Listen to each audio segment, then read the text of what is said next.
kesempatan kali ini kita kedatangan tamu yang sangat spesial nih, yaitu salah satu atlet dari cabur pencaksilat. Nah, kali ini kita akan ngobrol tentang mengenai perjalanan Kak Nisa di dunia olahraga cabur pencaksilat. Nah, sebelumnya kita sapa dulu nih bintang tamu kita, guys. Hai Kak Nisa. Hai. Nah, Kak Nisa ini salah satu atlet silat ya, Kak? Nah, benar. Nah, saya baru tahu nih kalau ternyata ada ya perempuan yang mahir dalam berolahraga pencaksilat, terutama di bela diri ya, Kak ya. Kalau boleh tahu, Kak Nisa ini mulai belajar bela dirinya dari sejak kapan nih, Kak? Nah, saya belajar bela diri itu mulai dari umur 4 tahun. 4 tahun? Nah, 4 tahun itu Itu pada tahun berapa tuh, Kak? Kalau boleh kalau tahu? nggak salah 2008 2008 loh. sampai sekarang. Sampai sekarang? Ya, Jadi itu total sudah berapa tahun nih, Kak? kalau dihitung sekitaran 11 ya. 11 Nah, 11 tahun. tahun. Awal mulanya bisa terjun ke olahraga pencaksilat ini gimana sih, Kak? Mungkin bawaan dari keluarga, karena keluarga saya itu pelatih silat. Nah, dari kecil kan saya ikut-ikut. Iya. Jadi mungkin terinspirasi lah buat latihan-latihan. Ya, mungkin agak tertantang ya Nah, untuk betul. ikut bela diri. Betul. Oke. Itu Kak Nisa berarti dari umur berapa tuh, Kak? Dari umur Buat apa? ikut belajar silatnya? Nah, ikutnya tuh dari 4 tahun. Dari umur 4 4 tahun ya tahun. tadi ya. Umur 4 tahun sudah mahir belajar bela diri. Nah, saya umur 4 tahun mungkin masih main-main Barbie-Barbian ya. Kak Nisa sudah belajar untuk bela diri. Itu Kak Nisa langsung ikut event atau seperti apa, Kak? Oh tidak, saya ikut event itu dari SD. Karena SD. kan latihan itu nggak gampang. Iya. Nah, Latihan apalagi bela diri ya bela diri kan nggak segampang itu. Apalagi kalau SD tuh ada yang namanya seni bela diri tangan kosong. Oh. Atau bisa dibilang tunggal. Tunggal itu gerakan. Nah, menghafal gerakan itu nggak gampang. Kalau tunggal itu kayak gimana sih, Kak? Yaitu sendiri. Nah, memakai senjatanya itu golok sama toyah. Gerakannya tuh 100 gerakan, terus kita memakai aksesoris lengkap. 100 gerakan itu pakai timer kah atau bagaimana? Nah, pakai timernya tuh 3 menit. 3 Harus menit? wajib. 100 gerakan dalam 3 menit. Nah, wajib. Wow. Itu Kak Nisa tahu tuh itu? Tahu lah. Tahu ya. Iya. Jadi apa sih lomba pertama yang Kak Nisa ikutin itu apa? Yang pertama tuh saya ikut ODSN. ODSN. Nah, ODSN itu saya ikut mulai dari kelas 4 SD. Kelas 4 SD. Nah, 4 SD. Wow. Sangat berprestasi ya bintang Nah. tamu kita kali ini dari umur 4 kelas Kelas 4 SD. Nah, kelas 4 SD kan kalau ODSN itu ada 3 tingkatan. Mulai dari kecamatan, kabupaten, terus kita berangkat mewakili provinsi.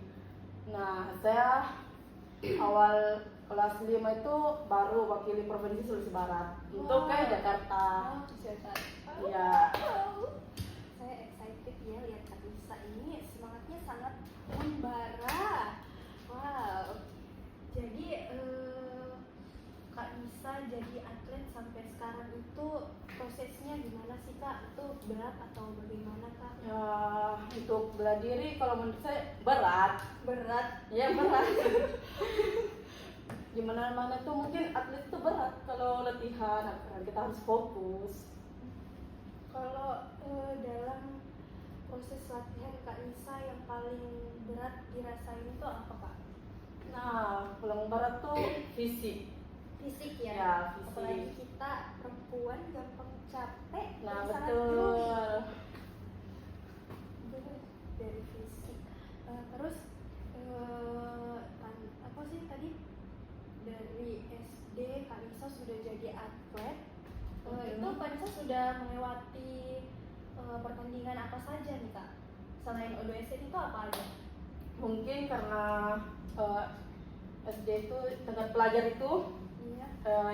pertandingannya itu kayak khusus ODSN yang ada. Mungkin Popda ada, cuman karena waktu saya sekolah tuh Popda dengan ODSN itu bersamaan. Jadi saya selalu ke ODSN. Oh, yang seni itu tadi. Nah, ya seni sampai SMA. Nah, SMA tuh karena corona, makanya kita tandingnya online. Online tuh seninya harus di video, terus di video kirim ke pusat. Nah, Itu seleksi ya, Pak? seleksi. Tapi videonya tuh langsung kirim ke pusat. Jadi nggak ada lagi yang seleksi-seleksi kabupaten, kecamatan, tidak ada. Jadi langsung, langsung. pusat yang seleksi. Ya, dari pusat nanti yang menentukan yang mana untuk lolos ke provinsi. Provinsi bikin video lagi, terus mana yang juara satu antar se-Indonesia. Hebat sekali bintang tamu kita kali ini ya. Terus saya mau tanya nih Kak, apa sih menurut Kak Nisa peran penting dalam bela diri itu apa sih Kak? Nah, peran penting tuh sangat penting. Apalagi kita ini bagi kalangan cewek ya. Kejahatan-kejahatan di luar sana tuh Iya, banyak. apalagi banyak ya berita-berita yang lagi viral-viral ini tentang pertengkaran dan pembunuhan. Nah, iya, Ini apalagi kan. sebagai dasar ya Kak ya. Nah, apalagi kita tuh kayak cewek tenaganya dengan cowok tuh sangat berbeda. Iya. Nah, harusnya kalau cowok kan tenaganya tuh lebih besar ya daripada cewek. Iya. Nah, makanya kita harus lebih belajar bela diri supaya bisa menangani kejahatan-kejahatan. Iya, Umpamanya sih. nih, seperti di jalan ada begal. Iya. Nah, otomatis kan kita punya dasar bela diri. Iya. Nah, pasti kita bisa melawan lah. Iya, sebagai dasar apalagi kita Nah, cewek ya guys ya. sangat Aduh, penting. itu penting sekali biar kita tidak kita sebagai perempuan harus mempunyai pegangan Ya, walaupun dasar-dasar bela diri ya, ya Kak walaupun ya. cuma dasar, cuman harus wajib sih menurutku. Ya kan ini Kak Nisa sering ikut-ikut event kejuaraan. Nah, menurut Kak Nisa apa sih momen terbesar dan yang sangat berkesan untuk Kak Nisa dalam selama berproses bertahun-tahun ini apa sih Kak? Kalau bagi saya sih momennya tuh kayak bagaimana ya? Mungkin mendapatkan teman yang banyak lah, apalagi dari luar negeri, kota. Iya. Nah, terus bisa membanggakan surat nama provinsi itu keluar. Berarti kalau kita ikut-ikut seperti itu Kak, kita punya banyak teman ya. Ya punya, apalagi dari keluar kota. Event-event yang besar itu kita punya banyak Betul. kenalan dari provinsi lain. Apalagi kan misalnya kita itu nginap satu hotel. Iya. Nah, satu hotel kan berbagai atlet itu berbagai kamar. Nah, setiap kamar kan kita mungkin berteman dari Sumatera atau Bali gitu. Nah, kita satu kamar.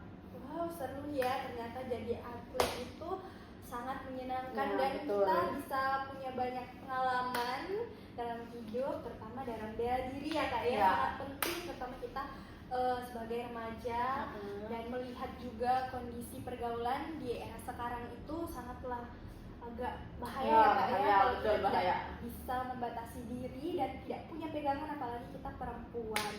Nah, jadi itu dia momen-momen terbesar yang dialami Kak Nisa sebagai atlet Ya. kita dan tamu kita hari ini. Terima kasih ya Kak Nisa Ya. sudah membagi pengalamannya tentang menjadi atlet. Jadi ini akhir dari podcast kita kali ini. Terima kasih Kak Nisa. Terima kasih sama-sama. Dadah.